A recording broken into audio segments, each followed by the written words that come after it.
अच्छा बेटा, last topic है मैक्रोमॉलिक्यूल्स का और ऑर्गेनिक पोर्शन का आखिरी टॉपिक, न्यूक्लिक एसिड। देखिए, न्यूक्लिक एसिड के बारे में हमने पढ़ा कि मैक्रोमॉलिक्यूल है, या न्यूक्लिक एसिड एक पॉलीमर होता है और जिसका जो मोनोमर है वो न्यूक्लियोटाइड होता है। न्यूक्लिक एसिड प्रोटीन के अंदर, प्रोटीन के साथ अटैच होता है, जिसको हम कहते हैं न्यूक्लियोप्रोटीन।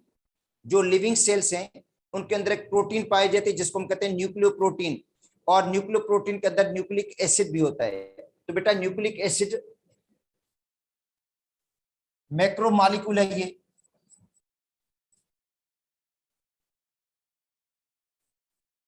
या हम समझे पॉलीमर है ये। जो न्यूक्लिक एसिड है ये मैक्रोमॉलिक्यूल या पॉलीमर, इसका जो मोनोमर है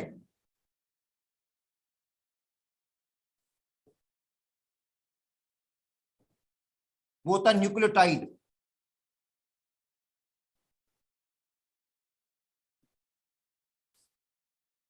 ये इसका मोनोमर है, ठीक है। अब इस न्यूक्लियोटाइड मोनोमर में क्या कंबाइन होता है? एक होता है नाइट्रोजनस बेस,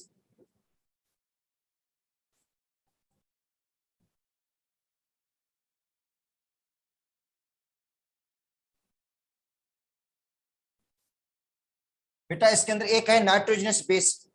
कौन सी? प्यूरिन।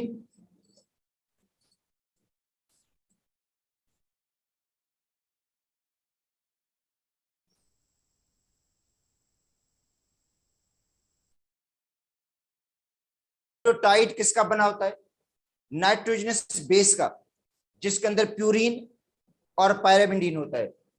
अच्छा, दूसरा होता है इसके अंदर पेंटोज शुगर।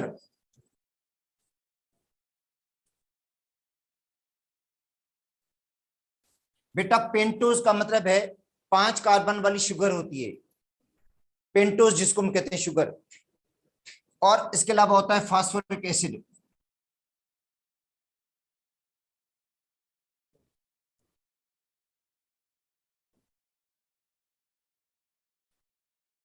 ठीक है। तो पैरामिडीन जो है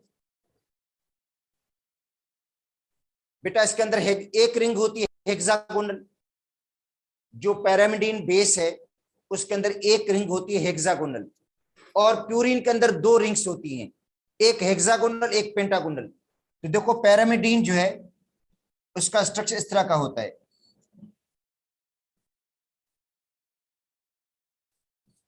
यहां पे नाइट्रोजन लगेगी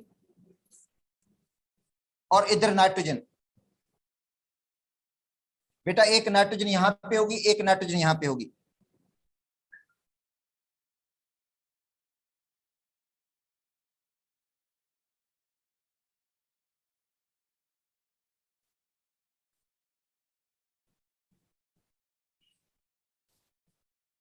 एक नाइट्रोजन एटम यहां पे होता है, और अल्टरनेट पोजीशन में double bond, double bond, single bond, यहाँ पे डबल बॉन्ड, इधर सिंगल, इधर डबल बॉन्ड।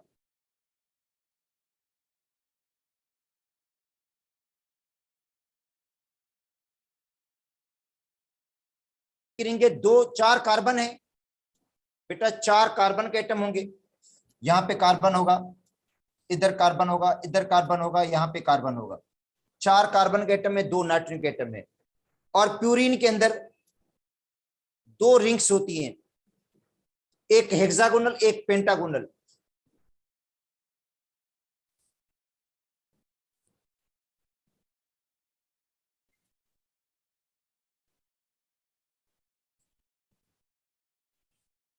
ऐसे एक हेक्सागोनल रिंग है, एक पेंटागोनल है। यहां पे नाइट्रोजन होगी, इधर नाइट्रोजन, यहां पे नाइट्रोजन, इधर भी नाइट्रोजन। अच्छा, डबल बॉन्ड्स, एक डबल बॉन्ड यहां पे होगा, एक डबल बॉन्ड इधर आएगा, एक डबल बॉन्ड इधर आएगा, एक डबल बॉन्ड यहां पे आएगा, और इसके साथ NH होगा, और बाकी कार्बन होंगे इसके अंदर। तो बेटा ये प्यूरिन है और ये है पैरामिडीन। और जो प्यूरिन के डेरिवेटिव हैं दूसरी बेसिस, बेटा पैरामिडीन के, इनमें साइटोसिन, थायमाइन और यूरेसिल। बेटा ये पैरामिडिन के डेरिवेटिव हैं, पैरामिडिन से ड्राइव होते हैं ये बेसिस 3। और जो प्यूरिन है उसी से आता है एडिनाइन और ग्वानिन। बेटा एडिनाइन और ग्वानिन जो है वो प्यूरिन के डेरिवेटिव हैं, और जो साइटोसिन, थायमाइन और यूरेसिल जो है वो किसके हैं? पैरामिडिन के हैं। तो न्यूक्लियोटाइड के अंदर बेटा जो न्यूक्लियोटाइड है, न्यूक्लियोटाइड के अंदर नाइट्रोजनस बेस होगा, पेंटोज शुगर होगा, और उसके बाद फास्फोरिक एसिड होगा। ठीक है, अब आते हैं इसकी कंपोजिशन ऑफ न्यूक्लियोटाइड।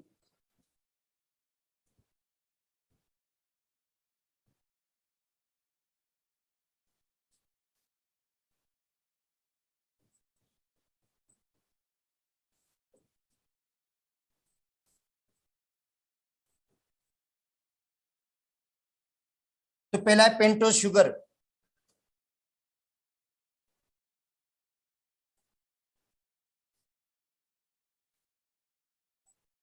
बेटा पेंटोज शुगर, अच्छा पेंटोज शुगर में एक आता है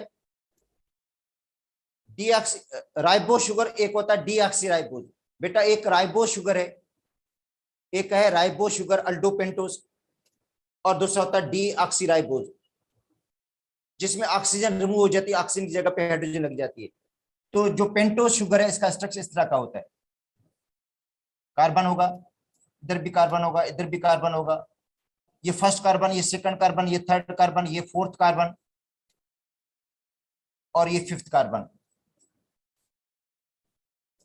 और जो रिंग बनेगी वो इनके दरमियान बनेगी। ये फर्स्ट कार्बन है बेटा, ये पहला कार्बन है, ये दूसरा कार्बन है, तीसरा कार्बन, चौथा कार्बन, ये पांचवा कार्बन है। इस पर OH ग्रुप लगेगा ऊपर और H नीचे, H इधर OH, H इधर OH, इधर H लगेगा। तो ये पेंटोज शुगर है बेटा, राइबोज शुगर है ये, अल्डोपेंटोज।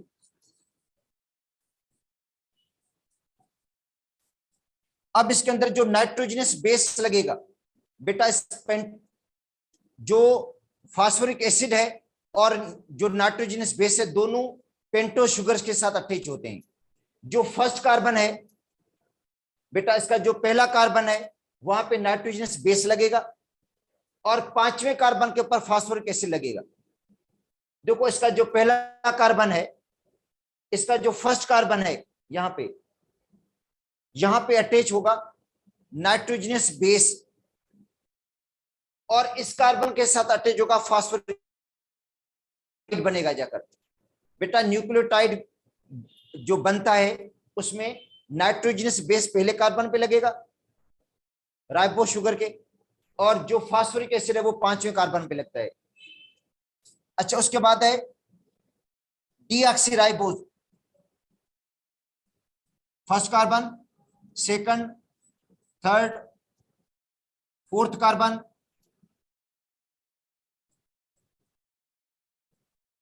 और ये फिफ्थ कार्बन, और जो रिंग बनती है वो इनके दरमियान बनेगी 1 और 5 के दरमियान, 1 और 4 के दरमियान। ये बेटा 1,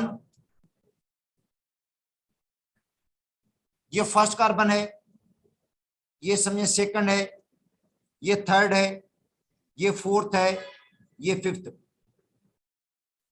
अब इस पर OH और H। अब इस पे क्या होगा, जो ऑक्सीजन है रिमूव हो जाएगा बेटा, ऑक्सीजन की जगह पे हाइड्रोजन लगा होगा। ये किसके अंदर? डीऑक्सीराइबोज के अंदर। डी का मतलब है रिमूवल होगा ऑक्सीजन का। बेटा यहां पे इधर भी H लगेगा, नीचे भी H लगेगा बस। तो सेकंड कार्बन पे जो बेटा सेकंड कार्बन है वहां पे OH की जगह पे क्या लगा होगा? H लगा होगा डीऑक्सीराइबोज के अंदर, और बाकी सेम स्ट्रक्चर होगा इसका भी।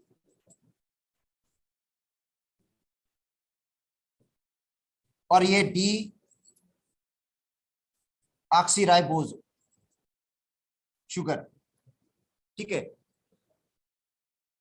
तो डीएनए के अंदर जो बेटा डीएनए है, क्योंकि इसके न्यूक्लिक एसिड के दो टाइप हैं, एक डीएनए दूसरा है आरएनए। बेटा डीएनए के अंदर जो डीऑक्सीराइबोज शुगर होती है, डीऑक्सीराइबोज शुगर है, और आरएनए के अंदर जो होती है राइबोज शुगर होती है। हाँ, दोनों के अंदर जो नाइट्रोजनस बेस लगेगा वो यहां पे लगेगा और फास्फोरिक एसिड यहां पे आएगा। तो ये पेंटोज शुगर है जो इसके अंदर का है। अच्छा, दूसरा है नाइट्रोजनस बेस।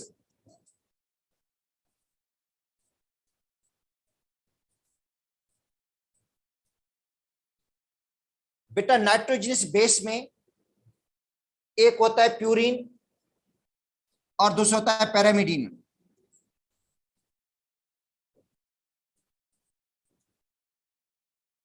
और दूसरा होता है प्यूरिन। इनके डेरिवेटिव होंगे। अच्छा, पैरामिडीन में जो आपको मैंने बताया साइटोसिन,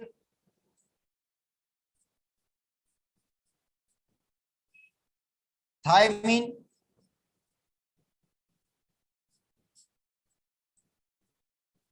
यूरेसिल, ये बेसिस होती हैं। और प्यूरिन के अंदर, जिसके अंदर आपको पता है दो रिंग्स होती हैं, एक हेक्सागोनल एक पेंटागोनल, तो प्यूरिन के अंदर होगा एडिनाइन और ग्वाइनिन।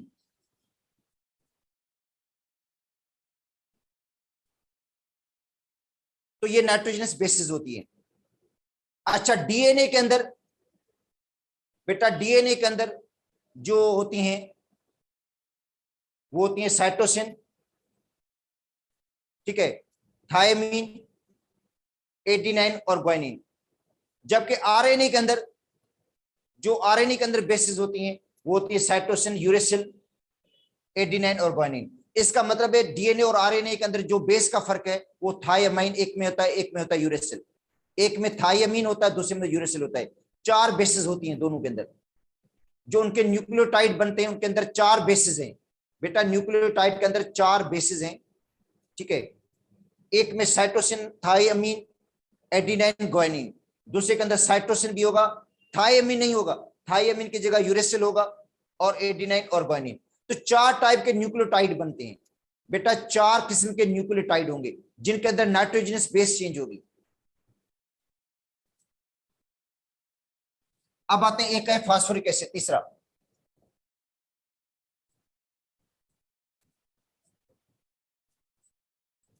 बेटा तीसरा होता है फास्फोरिक एसिड,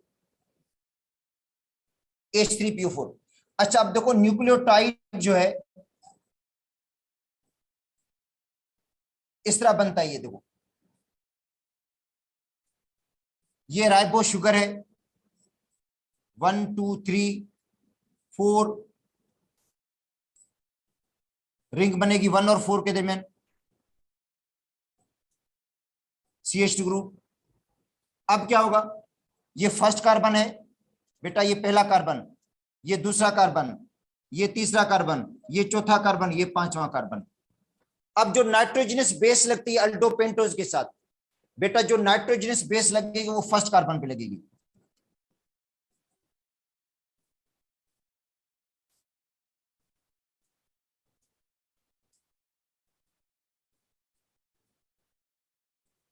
नाइट्रोजनस बेस यहां पे लगेगी। बेटा जो नाइट्रोजनस बेस है वो फर्स्ट कार्बन पे लगती है अल्डोपेंटोज की।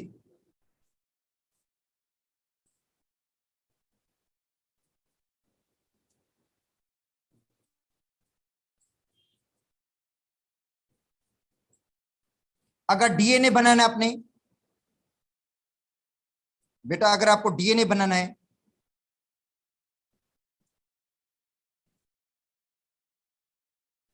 तो यहां पे भी H लगाना पड़ेगा, क्योंकि इसके अंदर होता है डीऑक्सीराइबोज।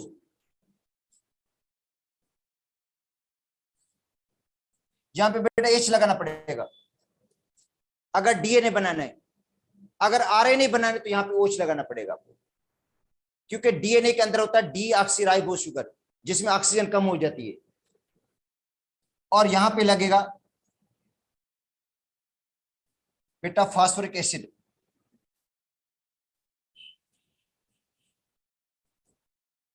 ये फास्फोरिक एसिड है। तो देखो 5वें कार्बन पे लगा है फास्फोरिक एसिड,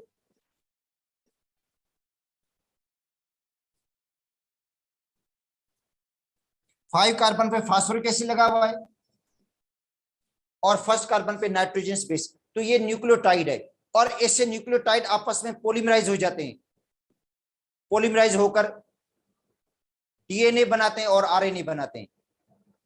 तो न्यूक्लियोटाइड बेटा 4 किस्म के हैं और न्यूक्लियोटाइड की जो टाइप्स हैं वो बेस की जैसे हैं, 4 बेसिस हैं।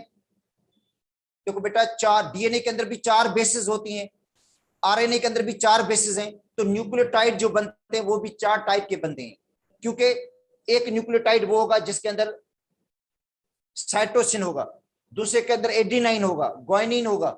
इस तरह इनकी जो न्यूक्लियोटाइड की टाइप्स हैं वो चेंज हो जाती हैं। ठीक है, और ये न्यूक्लियोटाइड मिलकर क्या बनाते हैं, डीएनए बनाते हैं और आरएनए। तो न्यूक्लिक एसिड के 2 हिस्से हो गए, एक डीएनए, अच्छा दूसरा होता है आरएनए। देखो डीएनए जो है वो जेनेटिक इंफॉर्मेशन को प्रिजर्व करता है, जेनेटिक कोड, जेनेटिक इंफॉर्मेशन जो सेव होती है वो डीएनए के अंदर होती है, डीऑक्सीराइबो न्यूक्लिक एसिड के अंदर। और डीएनए वो सारी इंफॉर्मेशन मैसेंजर आरएनए के थ्रू, मैसेंजर जो आरएनए होता है उसको थ्रू जाती है सेल्स के अंदर, और सेल्स के अंदर प्रोटीन की सिंथेसिस होती है उसी इंफॉर्मेशन कोड के तहत।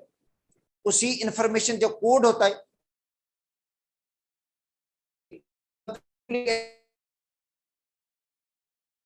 एसिड का काम है प्रोटीन की सिंथेसिस करना, क्योंकि भाई न्यूक्लिक एसिड में जो आरएनए है वो सारी इंफॉर्मेशन लेकर जाता है किसके अंदर, सेल्स के अंदर, जहां पे प्रोटीन की सिंथेसिस होती है उस इंफॉर्मेशन के मुताबिक होती है। अच्छा दूसरा, जेनेटिक जो कोड होता है या जेनेटिक इंफॉर्मेशन जो होती है वो सारी उसके अंदर सेव होती है, और वही जो है ऑफ स्प्रिंग के अंदर, मतलब ये हेरिडिटी कैरियर है, जो सारी इंफॉर्मेशन या सारी जो है मतलब स्ट्रक्चर वगैरह आगे ट्रांसफर होता है ऑफ स्प्रिंग में।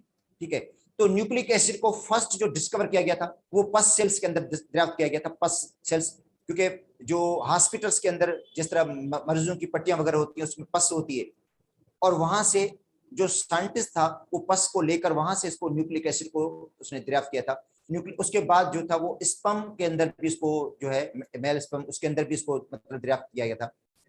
ठीक है, इनको न्यूक्लिक एसिड को, तो न्यूक्लिक एसिड के बारे में। अच्छा और क्या है बेटा इसके अंदर, न्यूक्लिक एसिड के अंदर, वो अब जहां से पढ़ लेते हैं।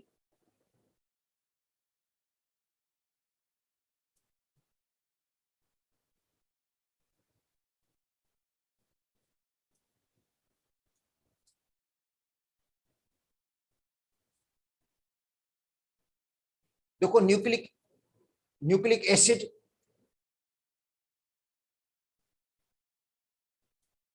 ठीक है रिस्पॉन्सिबल है किसके लिए, 2 फंडामेंटल फंक्शंस के लिए। बेटा 2 फंडामेंटल फंक्शन से उसके लिए रिस्पॉन्सिबल है। मगर ये बुक पुरानी है तो इसके अंदर उन साइंटिस्ट के नाम वगैरह नहीं है। फ्रेडरिक मिस्टर जिसने उसको दरियाफ्त किया था उसका नाम नहीं है, वो सन भी नहीं लिखा हुआ इसके अंदर। ठीक है, न्यूक्लिक एसिड के अंदर, मगर इसमें एक पेज अभी भी रहता है।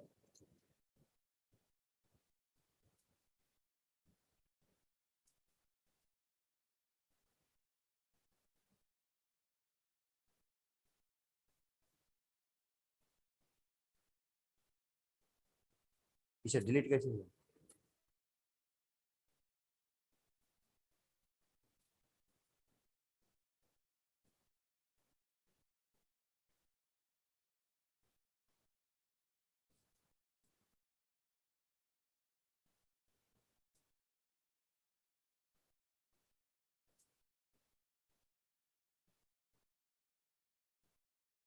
हाँ तो न्यूक्लिक एसिड के बारे में बेटा इनिशियल पेज ये है इसका, वो सेकंड पेज था।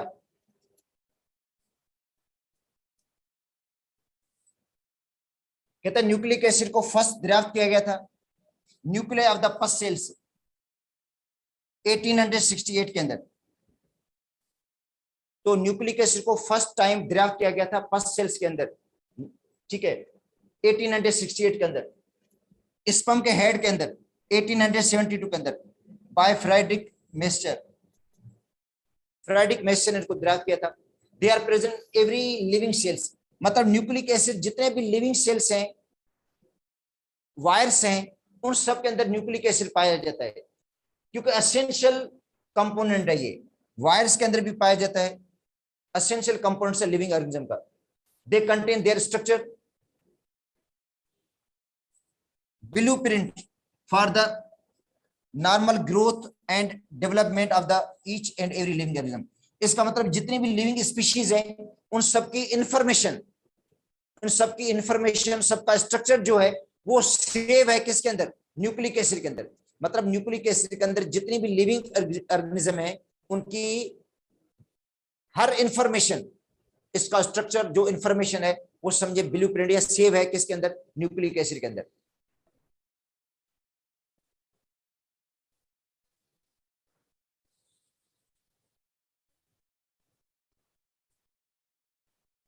अच्छा, अब आते हैं न्यूक्लिक एसिड जो रेस्पॉन्सिबल है, दो फंडामेंटल फंक्शन है, कौन से? एक है एबिलिटी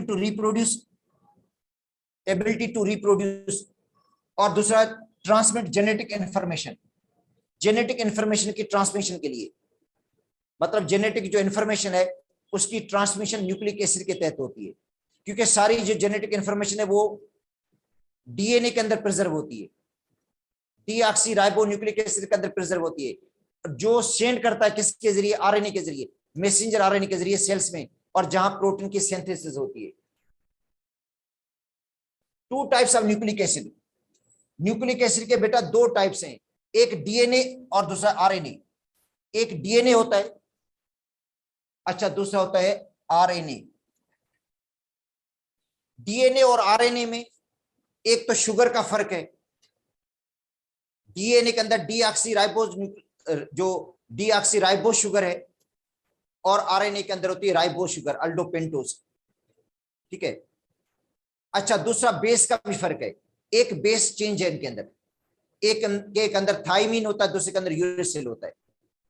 वैसे दोनों के अंदर 4 बेसिस होती हैं, इनके न्यूक्लियोटाइड जैसे ये बनते हैं उसके अंदर 4 बेसिस हैं, एक बेस का फर्क होता है इनके अंदर। In the body nucleic acids occurs as a part of the conjugated base nucleoprotein. कहता है न्यूक्लिक एसिड किसके अंदर पाया जाता है? न्यूक्लियोप्रोटीन के अंदर। बेटा न्यूक्लिक एसिड जो है वो न्यूक्लियोप्रोटीन का पार्ट है, न्यूक्लियोप्रोटीन का हिस्सा होता है। Nucleic acid direct the synthesis of protein. Nucleic acid he protein के सिंथेसिस की डायरेक्शन देता है, क्योंकि न्यूक्लिक एसिड जो है उसके अंदर सारी जेनेटिक इंफॉर्मेशन, जेनेटिक कोड वगैरह सेव होते हैं, वो मैसेंजर आरएनए के थ्रू भेजता है बॉडी के सेल्स के अंदर, और जहां प्रोटीन की सिंथेसिस होती है, उस सीक्वेंस में अमाइनो एसिड्स की जो जेनेटिक, मतलब जो इंफॉर्मेशन होगी उसके मुताबिक ही प्रोटीन की सिंथेसिस होगी अमाइनो एसिड की। अमाइनो एसिड जो है वहां कंबाइन होकर प्रोटीन बनाते हैं। और कैंसर की रिसर्च के अंदर एक्सटेंसिव स्टडी किसकी? न्यूक्लिक एसिड की।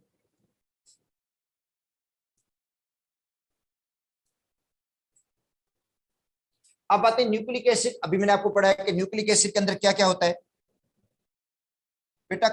Components of the nucleic acid DNA और आरएनए, ठीक है, joining together by nucleotide units. उनके दरमियान न्यूक्लियोटाइड यूनिट्स होते हैं, क्योंकि इनका जो मोनोमर है वो न्यूक्लियोटाइड है, न्यूक्लियोटाइड यूनिट्स या न्यूक्लियोटाइड्स। अच्छा, मोनो न्यूक्लियोटाइड का मतलब है मोनोमर है ये, और ये मोनोमर जो न्यूक्लियोटाइड है, मोनो न्यूक्लियोटाइड, उसके अंदर क्या होगा? नाइट्रोजनस बेस होगा, शुगर होगी और फास्फोरिक एसिड होगा। मतलब न्यूक्लियोटाइड बनता किससे? नाइट्रोजनस बेस से,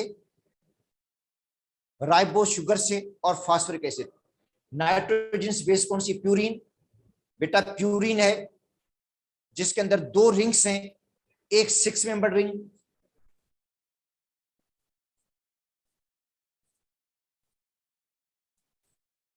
और दूसरी है 5 मेंबर रिंग,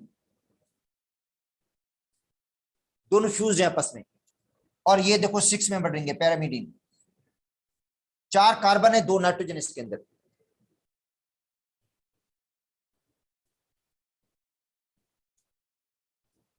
नाइट्रोजनस बेस, जो नाइट्रोजनस बेस है, प्यूरिन हो या पैरामिडीन हो, उनके डेरिवेटिव यूज होते हैं। बेटा प्यूरिन के डेरिवेटिव, मैंने आपको बताया प्यूरिन के डेरिवेटिव एडिनाइन और ग्वाइनिन होते हैं। और पैरामिडीन के डेरिवेटिव जो है थाइमीन, यूरेसिल और जो है साइटोसिन है, ये इसमें इस्तेमाल होते हैं। 4 किस्म के न्यूक्लियोटाइड है, क्योंकि इनके अंदर बेसिस 4 हैं, और न्यूक्लियोटाइड भी 4 किस्म के होते हैं, क्योंकि उन न्यूक्लियोटाइड के अंदर बेस चेंज होती है। एक न्यूक्लियोटाइड और दूसरे न्यूक्लियोटाइड में जो फर्क होता है वो बेस का होता है, फर्क, बेस चेंज होती है। तो purine include adenine and guanine. बेटा प्यूरिन के अंदर क्या है, एडिनाइन और ग्वाइनिन है। पैरामिडीन के अंदर साइटोसिन, यूरेसिल और थाइमीन होता है। A nucleotide is combination of nitrogenous base, purine या पैरामिडीन, प्यूरिन होगा, पैरामिडीन होगा, और शुगर होगी राइबोज या डीऑक्सीराइबोज, और दूसरा क्या होगा, phosphoric acid. Depending upon the presence of ribose or deoxyribose, nucleotide can be ribonucleoside, बेटा जो राइबोन्यूक्लियोसाइड है या डीऑक्सीराइबोन्यूक्लियोसाइड। अगर राइबोन्यूक्लियोसाइड है तो उसके अंदर शुगर का फर्क होगा, क्योंकि बेटा जो राइबोन्यूक्लियोसाइड है उसके अंदर जो शुगर इस्तेमाल होती है वो होती है राइबो शुगर, और डीऑक्सीराइबोन्यूक्लियोसाइड जो होगा उसके अंदर जो होगा डीऑक्सीराइबो शुगर इस्तेमाल होती है। मतलब इसके अंदर जो शुगर है वो राइबो शुगर है, इसके अंदर डीऑक्सीराइबो शुगर है डीएनए के अंदर। ठीक है, तो deoxyribo sugar DNA carries the genetic information, ये जेनेटिक इंफॉर्मेशन को कैरी करता है। And ribonucleic acid involve in the putting this information to the work cell, मतलब ये इंफॉर्मेशन पहुंचाता है सेल तक। जो जेनेटिक इंफॉर्मेशन होती है वो डीएनए के अंदर सेव होती है, और वही इंफॉर्मेशन मैसेंजर आरएनए के थ्रू जाती है किसके अंदर, सेल्स के अंदर जाती है, जहां पे प्रोटीन की सिंथेसिस होगी।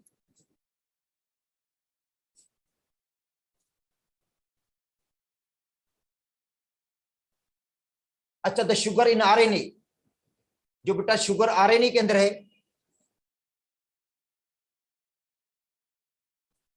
वो राइबो शुगर है, और डीएनए के अंदर डीऑक्सीराइबो शुगर है। 4 डिफरेंट बेसिस हैं, इसलिए न्यूक्लियोटाइड के 4 किस्म होंगे। एक न्यूक्लियोटाइड होगा जिसके अंदर साइटोसिन बेस होगा, दूसरे के अंदर थाइमीन बेस होगा, एडिनाइन होगा, और ग्वाइनिन। 2 बेसिस जो हैं पैरामिडीन की डेरिवेटिव हैं, और 2 बेसिस जो हैं प्यूरिन के डेरिवेटिव हैं। In RNA thymine does not occur, RNA के अंदर थाइमीन की जगह यूरेसिल होगा, थाइमीन की जगह क्या होगा बेटा, यूरेसिल होगा। DNA is nearly always double stranded, बेटा जो डीएनए वो डबल स्ट्रैंडेड होता है, ठीक है, डबल हेलिक्स होता है, और इसके अंदर सिंगल हेलिक्स होती है या सिंगल स्ट्रैंडेड होता है। डीएनए डबल स्ट्रैंडेड होता है, डबल हेलिक्स होता है, इसके अंदर सिंगल हेलिक्स होगा।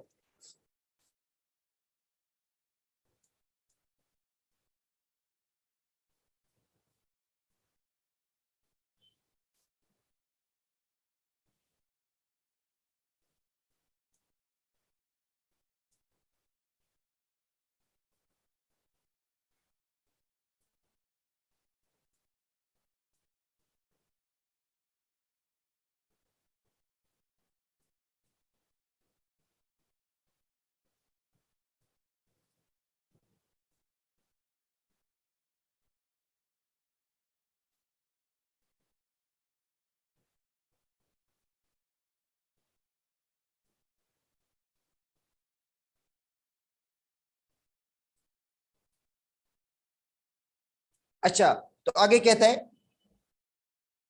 The key to ability of DNA to preserve the genetic information. तो जो जेनेटिक इंफॉर्मेशन है वो प्रिजर्व होती है डीएनए के अंदर,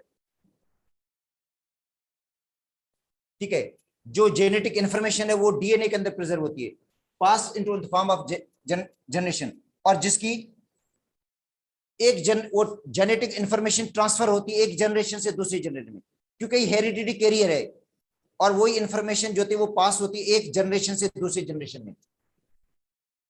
इस डबल स्ट्रैंडेड स्ट्रक्चर, क्योंकि इसका स्ट्रक्चर जो होता है डबल स्ट्रैंडेड होता है, और ये स्ट्रक्चर पहले दरियाफ्त किया था वास्टन और फ्रांसिस क्रिक ने 1953 के अंदर, ठीक है। The double stranded structure provide the mechanism whereby the genetic information can be duplicated, genetic information duplicate भी होती है। दिस प्रोसेस कॉल्ड रिप्लिकेशन, इसको कहते हैं रिप्लिकेशन। मतलब जो न्यूक्लिक एसिड का काम दो है, एक रिप्लिकेशन और दूसरा प्रोटीन की सिंथेसिस। बेटा रिप्लिकेशन और दूसरा क्या है, प्रोटीन की सिंथेसिस, क्योंकि प्रोटीन की सिंथेसिस भी न्यूक्लिक एसिड के तहत होती है। The synthesis of the polypeptide protein involves a series of events of which occurs in the according within the information contained in the DNA। मतलब डीएनए के अंदर जो भी इंफॉर्मेशन होती है, जो मैसेंजर आरएनए के तहत जाती है सेल्स के अंदर, और वहां पे प्रोटीन की सिंथेसिस होती है इनके तहत। अच्छा, अब आते हैं जो कुछ ग्राफ बेटा फेडर की बुक में थे एंजाइम के बारे में। एंजाइम के बारे में कुछ ग्राफ थे, उनमें एक कंसंट्रेशन का ग्राफ है, एंजाइम की कंसंट्रेशन, एक पीएच का है और एक टेम्परेचर का ग्राफ है, जिसके जरिए बताया गया है कि ऑप्टिमम टेम्परेचर कौन सा होगा। देखो ये तो आपको पता है कि ऑप्टिमम टेम्परेचर जो ह्यूमन बॉडी का वो 37 डिग्री सेंटीग्रेड है, और जो पीएच है ऑप्टिमम हर एंजाइम की अलग होती है। अगर पेप्सिन है तो उसकी ऑप्टिमम पीएच 1 से लेकर 2 तक होगी, या 1.6 होती है ऑप्टिमम की पीएच। और उसके बाद एंजाइम कंसंट्रेशन है बेटा, एंजाइम क्योंकि रेट ऑफ रिएक्शन जो है वो एंजाइम की कंसंट्रेशन में डिपेंड करता है। अगर एंजाइम की कंसंट्रेशन बढ़ेगी तो रेट ऑफ रिएक्शन बढ़ेगा, क्योंकि ज्यादा एंजाइम अवेलेबल होंगे जो सब्सट्रेट के साथ बाइंड करेंगे और रेट ऑफ रिएक्शन को बढ़ा देंगे। और जब सारे एंजाइम सैचुरेटेड हो जाएंगे, जब सारे एंजाइम समझें सैचुरेटेड हो गए या फिर बाइंड हो गए, उसके बाद सब्सट्रेट की कंसंट्रेशन बढ़ाने से कोई फर्क नहीं पड़ेगा, क्योंकि सब एंजाइम को अवेलेबल ही नहीं होगा सब्सट्रेट के साथ अटैच होने के लिए। उसके बाद भले सब्सट्रेट की कंसंट्रेशन आप बढ़ा दें, मगर रेट ऑफ रिएक्शन पे कोई फर्क नहीं पड़ता। तो कुछ ग्राफ हैं इसके अंदर, उन ग्राफ को डिस्कस करते हैं हम।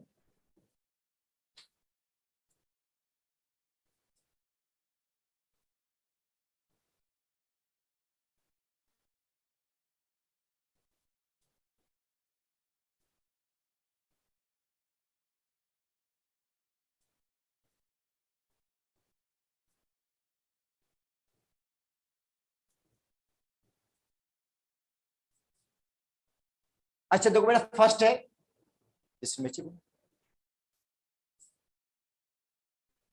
Factors affecting the enzyme activity, जो फैक्टर एंजाइम की एक्टिविटी को अफेक्ट करते हैं। अब उनमें टेम्परेचर आ जाता है, टेम्परेचर भी एंजाइम की एक्टिविटी को अफेक्ट करता है। और ये ग्राफ है जिसमें ये बताया गया, ये 0 डिग्री सेंटीग्रेड, ये 10 degree centigrade, 20 degree centigrade, 30 degree centigrade, ये 40 डिग्री सेंटीग्रेड, ये 50 डिग्री सेंटीग्रेड, ये 60 डिग्री सेंटीग्रेड।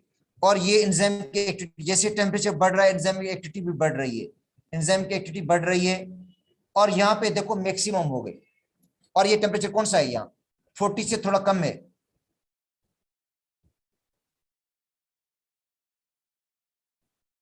$37 डिग्री सेंटीग्रेड है, जहां पे एंजाइम की एक्टिविटी क्या हो गई, मैक्सिमम हो गई है। उसके बाद टेम्परेचर बढ़ रहा है, मगर एंजाइम की एक्टिविटी डिक्रीज हो रही है, एंजाइम की एक्टिविटी देखो डिक्रीज हो रही है, और एंजाइम डीनेचर भी हो रहा है, एंजाइम की डीनेचरेशन भी हो रही है। अब मतलब इस टेम्परेचर पे एंजाइम क्या हो जाता है, डीनेचर हो जाता है। तो मैक्सिमम एक्टिविटी 37 डिग्री सेंटीग्रेड पे है। और ये एरिया पूछा जाएगा, बेटा ये जो एरिया है, ये जो एरिया है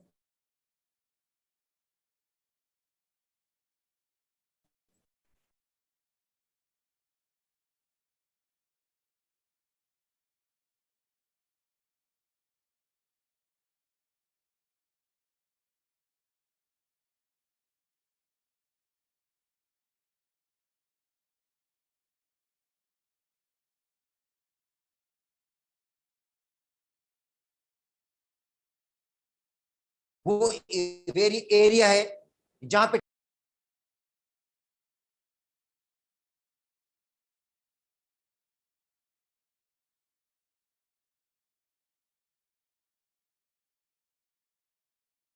डीनेचर हो रहा है और एक्टिविटी वो लूज कर रहा है अपनी एक्टिविटी। और समझे 60 डिग्री सेंटीग्रेड पर वो टेम्परेचर क्या कर देता है, टेम्परेचर पे वो एक्टिविटी कंप्लीटली लूज कर देता है। तो यहाँ पे ये बताया गया है टेम्परेचर के हवाले से, कहता है increase in the temperature, temperature बढ़ाएंगे तो स्पीड तो बढ़ेगी, टेम्परेचर बढ़ाने से एंजाइम की एक्टिविटी बढ़ती है, ठीक है। बट ओनली ए पॉइंट, कुछ पॉइंट तक, कुछ हद तक देखो टेम्परेचर बढ़ा, एंजाइम की एक्टिविटी बढ़ रही है, मगर 37 पे वो ऑप्टिमम हो गई जाती है, उसके बाद टेम्परेचर बढ़ाने से कम हो जाएगी। तो every enzyme work at its maximum rate at specific temperature, specific temperature पे। तो ऑप्टिमम जो टेम्परेचर होता है बेटा एंजाइम का वो है 37 डिग्री सेंटीग्रेड ह्यूमन के अंदर, और प्लांट के अंदर ये 60 डिग्री सेंटीग्रेड है। ह्यूमन के अंदर ये टेम्परेचर 37 डिग्री सेंटीग्रेड, प्लांट के अंदर जो है 60 डिग्री सेंटीग्रेड है।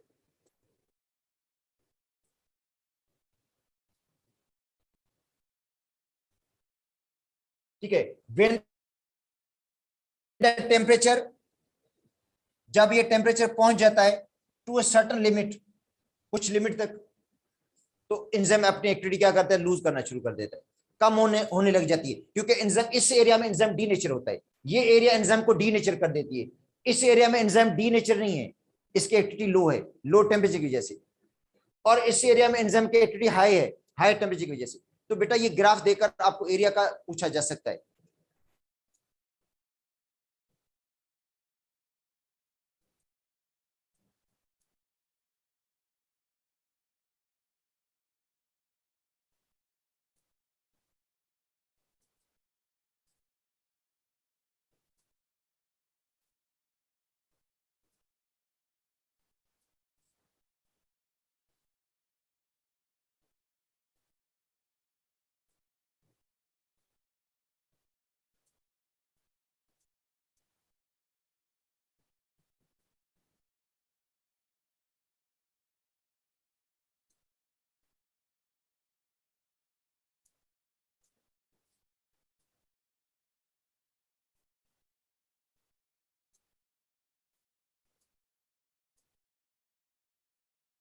अच्छा, अब एंजाइम की एक्टिविटी और सबस्ट्रेट की कंसंट्रेशन।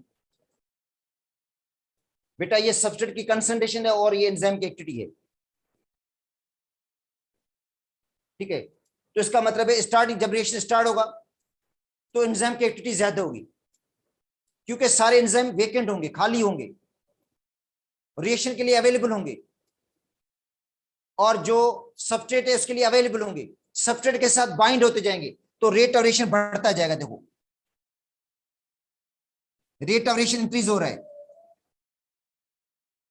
बेटा, रेट ऑफ रिएक्शन क्या हो रहा है, इंक्रीज हो रहा है, क्योंकि सारे जो एंजाइम हैं समझे पहले किसी के साथ बाउंड नहीं थे, ठीक है, और वो बाउंड होते जाएंगे सबस्ट्रेट के साथ, और रेट ऑफ रिएक्शन बढ़ता जाएगा, मगर उसके बाद देखो डिक्लाइन शुरू हो गई, इसके अंदर डिक्लाइन शुरू हो गई है, उसके बाद कांस्टेंट हो रहे हैं, क्यों, क्योंकि जितने भी एंजाइम थे सभी बाउंड हो गए। अब उसके बाद सबस्ट्रेट की अगर कंसंट्रेशन बढ़ेगी मगर एंजाइम की एक्टिविटी नहीं बढ़ेगी, क्योंकि वो कोई एंजाइम अवेलेबल ही नहीं होगा। देखो बेटा स्टार्टिंग में जो एंजाइम है वो अवेलेबल है और वो सबस्ट्रेट के साथ बाइंड होंगे, तेजी से बाइंड होंगे, ठीक है, और रेट ऑफ रिएक्शन बढ़ेगा, मगर बाद में रेट ऑफ रिएक्शन क्या हो जाता है, स्लो हो जाता है। क्यों? क्योंकि सारे जो एंजाइम्स हैं वो बाउंड हो जाते हैं, और फिर एंजाइम कोई वेकेंट नहीं होता जो किसी के साथ बाउंड हो। और फिर जो होगा, अगर कोई एंजाइम जो है वो फ्री हो जाएगा, प्रोडक्ट बनाकर फ्री हो जाएगा, तो उस वो ही अवेलेबल होगा, तो इसका मतलब है फिर रेट ऑफ रिएक्शन क्या हो जाएगा, स्लो हो जाएगा। शुरुआत में फास्ट होता है और बाद में रेट ऑफ रिएक्शन क्या हो जाता है, स्लो हो जाता है। तो इसका रीजन यही है। तो ये कह रहा है,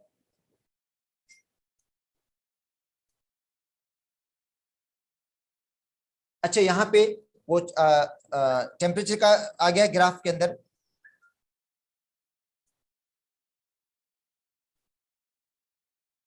इससे के अंदर ग्राफ तो वही है बेटा, ग्राफ तो सबस्ट्रेट की कंसंट्रेशन का है, मगर जो थ्योरी आई है वो टेम्परेचर वाली आई है इसके अंदर। तो दोबारा मैं आपको बता देता हूं कि टेम्परेचर वाली थ्योरी है इसके अंदर, ये जो थ्योरी लिखी वो टेम्परेचर वाली है। तो कहता है टेम्परेचर बढ़ाने से, टेम्परेचर इंक्रीज करने से जो प्रोटीन है वो डी नेचर हो जाती है, क्योंकि प्रोटीन जो प्रोटीन समझे, एंजाइम भी प्रोटीन ही है। तो जो एंजाइम का नेचर होती है ग्लोबुलर प्रोटीन है। जो बेटा एंजाइम है वो ग्लोबुलर प्रोटीन होता है, ग्लोबुलर स्ट्रक्चर होता है एंजाइम का,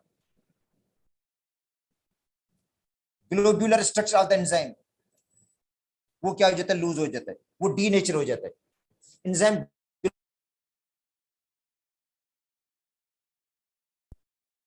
तो आगे सबस्ट्रेट की कंसंट्रेशन, कहते हैं एंजाइम मॉलिक्यूल्स आर अवेलेबल, ठीक है, एंजाइम के जो मॉलिक्यूल्स हैं वो अवेलेबल होंगे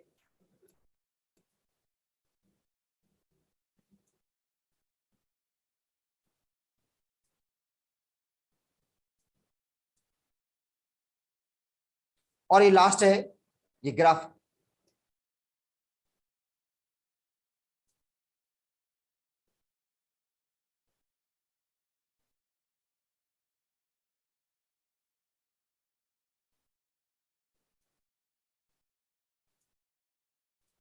अच्छा वो सबस्ट्रेट कंसंट्रेशन के हवाले से है,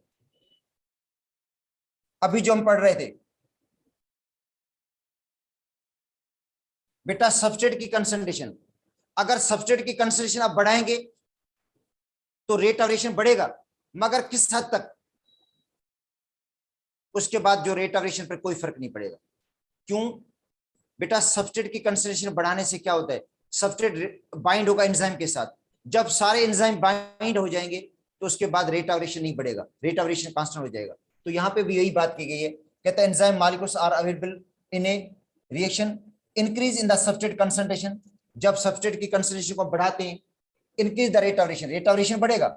if enzymes concentration is kept constant, अगर एंजाइम की कंसंट्रेशन को हम कांस्टेंट रखें, एंजाइम की कंसंट्रेशन को हम न बढ़ाएं, तो क्या होगा, अगर सपोज कहते हैं 100 एंजाइम्स हैं, तो शुरुआत में तो 100 एंजाइम जो होंगे जल्दी रिएक्ट कर लेंगे, मगर बाद में रिएक्शन क्या हो जाएगा, जब सारे एंजाइम जो होंगे वो ऑक्यूपाइड हो जाएंगे, सारे एंजाइम जो होते हैं सबस्ट्रेट के साथ बाइंड हो जाएंगे, उसके बाद रेट ऑफ रिएक्शन नहीं बढ़ेगा। ठीक है, अगर सब एंजाइम की कंसंट्रेशन को हम कांस्टेंट रखेंगे तो amount of substrate is increased, A point is reached, एक ऐसी पॉइंट आती है जब सबस्ट्रेट की कंसंट्रेशन से रेट ऑफ रिएक्शन नहीं बढ़ता, सबस्ट्रेट की कंसंट्रेशन से रेट ऑफ रिएक्शन में कोई इजाफा नहीं होता, वो इसलिए कि एंजाइम कोई अवेलेबल नहीं होगा। ठीक है, does not increase the rate of reaction anymore when the active sites of the all enzymes are occupied, जाहिर है जितने भी एंजाइम्स हैं उनकी एक्टिव साइट सारी ब्लॉक हो, एंजाइम जो है सारी ऑक्यूपाइड हो जाएंगी, उसके बाद कंसंट्रेशन सबस्ट्रेट की बढ़ाने से कोई फायदा नहीं होगा, क्योंकि सबस्ट्रेट को कोई खाली एंजाइम मिलेगा ही नहीं, जो सबस्ट्रेट होगा उसको कोई वेकेंट एंजाइम नहीं मिलेगा, तो रेट ऑफ रिएक्शन क्या हो जाएगा, स्लो होगा। तो शुरुआत में रेट ऑफ रिएक्शन फास्ट होगा, बाद में क्या हो जाएगा, स्लो हो जाएगा, जिससे called saturation of the enzyme active sites, इसको क्या कहते हैं, एंजाइम की सैचुरेशन या एक्टिव साइट की सैचुरेशन, जब सारे एक्टिव साइट सैचुरेटेड हो जाएंगे उसके बाद कोई फर्क नहीं पड़ता। अब आते हैं पीएच, तो बेटा ये पीएच का ग्राफ दिया गया है, ये देखो पीएच है जो ऑप्टिमम है 6 से कम टेम्परेचर पे, ये बेटा टेम्परेचर 6.9 है, उस पे ऑप्टिमम एक्टिविटी शो कर रही है ये,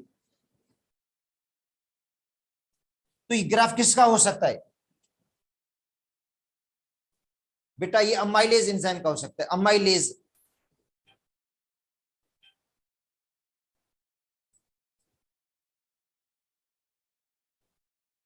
जो अमाइलेज एंजाइम है उसकी ऑप्टिमम पीएच 6.9 तक है, 6.4 से 6.9 है।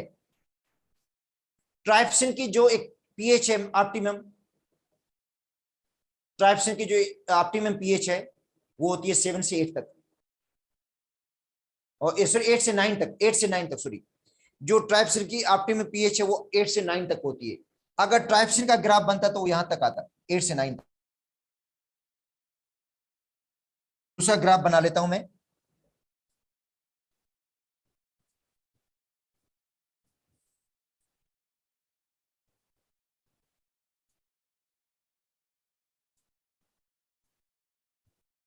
ये देखो, और ये जो ग्राफ मैंने ब्लू कलर का बनाया है ये किसका है? ट्राइप्सिन का है।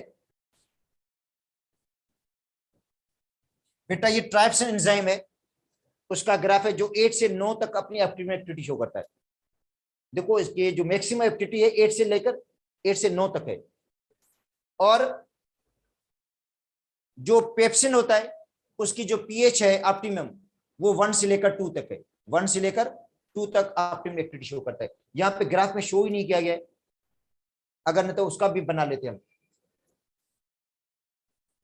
अगर हम शो करते हैं ये 3, ये 2, ये 1, ठीक है, तो ग्राफ एक और बनेगा।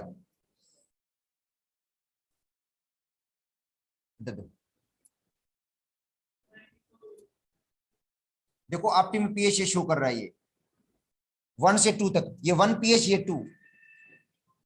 बेटा 1 और 2 के दरमियान, तो ये है पेप्सिन। पेप्सिन की जो ऑप्टिमम पीएच है 1 से 2 तक होती है, और जो अमाइलेज है उसकी पीएच 6.9 है ऑप्टिमम, और ट्राइप्सिन की है 8 से 9। ठीक है, तो ये बेटा ग्राफ थे इसके अंदर।